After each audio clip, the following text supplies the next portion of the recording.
demands nothing less. Time to go restart your career, restart your company, and perhaps restart your mind. The era of open-source leadership is upon us.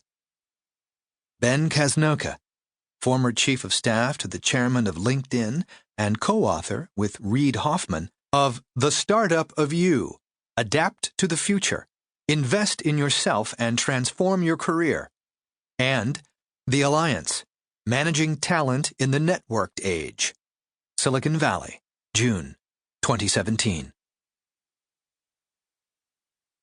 Introduction. The world's largest taxi company owns no cars and employs no drivers directly. The world's largest hotel service owns no properties and employs no housekeeping or room service staff.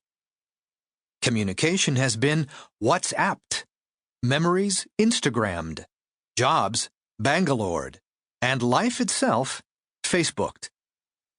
Almost everything we knew as normal in both business and social life has changed dramatically in just the last 15 years. We now live and work in the age of 24/7 connectivity, where knowledge is free and abundant, ordinary people more empowered than ever before, everything fully transparent, and leaders completely exposed and naked.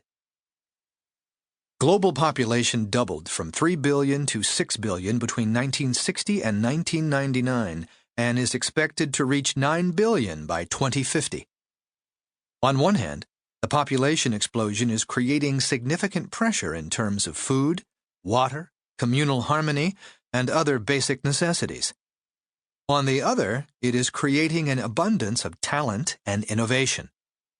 Thanks to 24/7 connectivity, we can now source talent and innovation far easier and quicker than ever before in human history. Welcome to the 21st century, where everyone and everything is completely open and connected, and where scarcity and abundance coexist.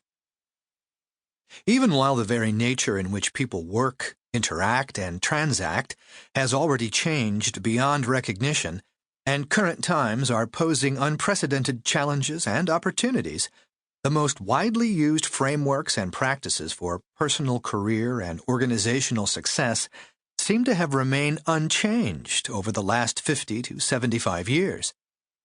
Many of these practices were insufficient even in stable times, let alone in the brave new world of today and the fast-evolving world of tomorrow.